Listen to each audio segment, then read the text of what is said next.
Hello everyone, welcome back to our channel. Good morning, good afternoon, good evening. I greet you all according to your time and locations. You'll be watching this video. Yes, my dear viewers, I am back again with another update. So guys, I have a video here I would like we all to watch. But before then, if you're meeting my channel for the very first time, you're highly welcome. Please kindly do well to like, share, and subscribe. Leave your thought on the comment section. Let us know what you think about this video, and I will see you towards the end. March 18, the elections postponed from March 11 to March 18 took place in over 1,000 constituencies. The candidates in that election were over 930 candidates in the election. And by this morning, as of yesterday indeed, we were already getting reports. In that election, 28 states went to the polls to elect new governors. 11 of the candidates were incumbent governors. And from the reports that we have been getting, in Lagos, the incumbent was returned. In Oyo State, the incumbent was returned. In Gombe, the incumbent was returned. In Yobe, the incumbent was returned. And also in Kwara, the incumbent was returned, judging from the results that have been announced so far. Maybe perhaps more incumbents will get back to office. Well, yes, the people who won have been jubilating and all of that, but I think the issues are far more fundamental.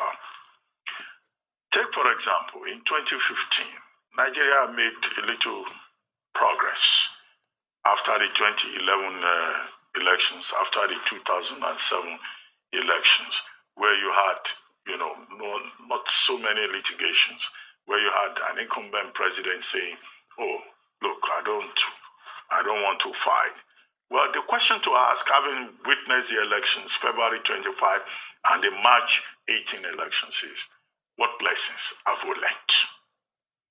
It seems to me that the professional political class in Nigeria has not learned any lessons. If any lesson was learned at that pivotal moment in 2015, all those lessons have been abandoned. We are effectively back to the old ways of managing politics in Nigeria, whereby, the process is just Machiavellian. Just win by any means possible. One of the first lessons I learned, in politics is that, look, it's better you just win by any means, because elections are, determined by your strategy. The man with the best strategy will win. The strategy you can interpret in any way possible. So all these highfalutin ideas about this is how democracy works and all that, it is not clear to me from what we have witnessed in this process that Nigerians, are worried about the theory. They just want to win by any means possible. What is the effect of this? The effect of this is that if you compare this 2023 process with previous elections, some people say it's free and fair and that it's credible. But there are other persons who have raised questions of legitimacy, of credibility, and of how Nigerians will be able to live together after this election. Would there be healing? Would there be restoration? Because people have been wounded in many ways, and not many people have faith in the outcome of the process. Take, for example, the spate of violence in this election, from Lagos State to Bauchi State to Rivers State to Delta to Abia, where there was an assault on the INEC Collation Center yesterday evening. The stories we have had is all about violence. Over 20 persons died. So must Nigerian leaders waste lives because they want to lead? Must leadership mean I want to lead you by force? Democracy tells us people should be allowed to make a choice. But one of the outcomes of this process that I have seen is that in many parts of the country, and anybody can go and measure it, the reports are out there in the public domain, you find persons saying, we must win this election by force. Hence, observers were intimidated, INEC officials were also intimidated. Members of other political parties were also intimidated. In Lagos, in fact, in many parts of Lagos, if you looked, just mere look, if you looked like an Igbo person, you were an easy target. So how do Igbo people look? There have been reports of persons who may be Igbo going to vote. They said, oh, they started speaking Yoruba so that they will not be a target. That's not the standard. That's one. Number two, voter apathy. In Rivers State, in Bayelsa, many of the polling units were empty. In other parts of the country, the same thing. Because people said, look, in any case, they've decided who will win. So why do I have to bother myself? Ovieteme George showed a young man playing football on the streets of Rivers and Bayelsa. And when he asked them, he said, well, what does it matter? We're not important in this election. That is one of the outcomes. Number three, the integrity of INEC itself has been called to question in many parts of the country. Rotimi Amechi, former minister, said, in fact, what we have confronted, what we have seen is a failure of governance. The same government that he was part of, the same government where they made him Minister of Transportation. He declared, confessedly, shamefacedly perhaps, that look, governance has failed.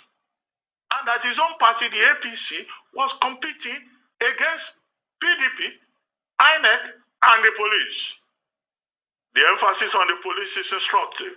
In many parts of the country, the police were shown, in fact, in Bauchi, not in Bauchi State, in one of the states in the north, supervising the distribution of cash. Policemen were seen in some other states helping to steal ballot boxes. In some other parts of the country, ballot boxes were snatched and set on fire. So there's so much out there, that has been reported. So it's not enough to just say, oh, we have done it. Well, that's the Nigerian way. You say, oh, we have conducted the election, let the country move on. Whoever is aggrieved, go to the courts. So the burden, very heavy burden on the courts. And INEC's integrity has been called to question, not just by Rotimi Amechi, who has questioned the integrity of Professor Mahmoud Yakubu. Also, the PDP, in a statement signed by Frank Shaibu on behalf of the PDP presidential candidate, has also called the integrity of Yakubu Mahmoud to question. He's been accused of personally compromising the process and of being an agent of the ruling party. So this is a process that has created more doubts than confidence. And the question is, how will people be able to live together after now, hereafter? In Abule Lado yesterday in Lagos, there was tension. So this electoral process is supposed to bring peace. It's supposed to bring Nigerians together. Nigeria still has a long road to travel with elections. Nigeria is in need of healing, is in need of reconciliation.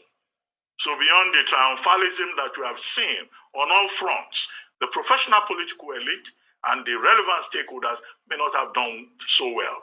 However, the EFCC managed to arrest up to about 65 persons who were openly buying votes. You can imagine the scale of the kind of suppression, intimidation, violence that characterized this election. So I hope I get the chance to speak because I have... So guys, thank you so much for watching. What do you think about this video? Please kindly drop your thought on the comment section. I'll see you again in my next one. Bye for now.